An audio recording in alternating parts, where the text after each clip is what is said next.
যদি একটি মানবিক সমাজ, দুর্নীতিমুক্ত সমাজ, চাঁদাবাজ মুক্ত সমাজ, দখলদার মুক্ত সমাজ যদি গড়তে হয়, তাহলে আল্লাহর আইনের কোনো বিকল্প নেই।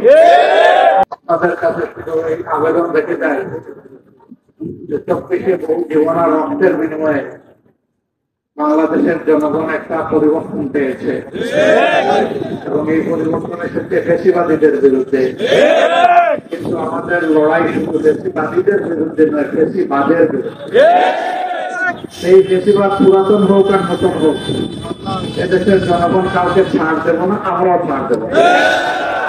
দীর্ঘদিনের প্রত্যাশা একটা সুস্থ নির্বাচন জাতির মুখে আছে। আমরা 14, 18 এবং 24 মার্কা কোন নির্বাচন দেখতে চাই না। এ ধরনের কিছু আলামত আমরা লক্ষ্য করছি। যারা এই ধরনের অপকর্মের চিন্তা করছেন তাদের জন্য স্পষ্ট বার্তা, মানুষ রক্ত দিয়ে পরিবর্তন এনেছে, আবার প্রয়োজনে রক্তের বিনিময়ে পরিবর্তনকে শতভাগ সফল করবে। এখানে কাউকে কোনো ছাড় দেবে না এই জাতি, আমরাও দেব না।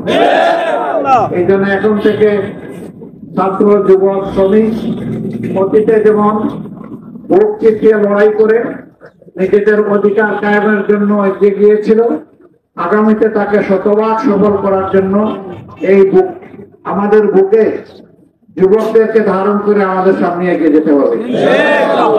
আমরা আমাদের প্রিয় যুবক, তরুণ, কিশোরদের জন্য আগামীর এমন একটি দেশ রেখে যেতে চাই যেখানে শান্তিতে তারা নিঃশ্বাস ফেলতে পারে। আল্লাহ ছাড়া কাউকে ভয় করার তাদের প্রয়োজন হবে না। এবং সেই আল্লাহর ভয়ের ভিত্তিতে যদি একটি মানবিক সমাজ, দুর্নীতিমুক্ত সমাজ, চাঁদাবাজ মুক্ত সমাজ, দখলদার মুক্ত সমাজ যদি গড়তে হয়, তাহলে আল্লাহর আইনের কোনো বিকল্প নেই।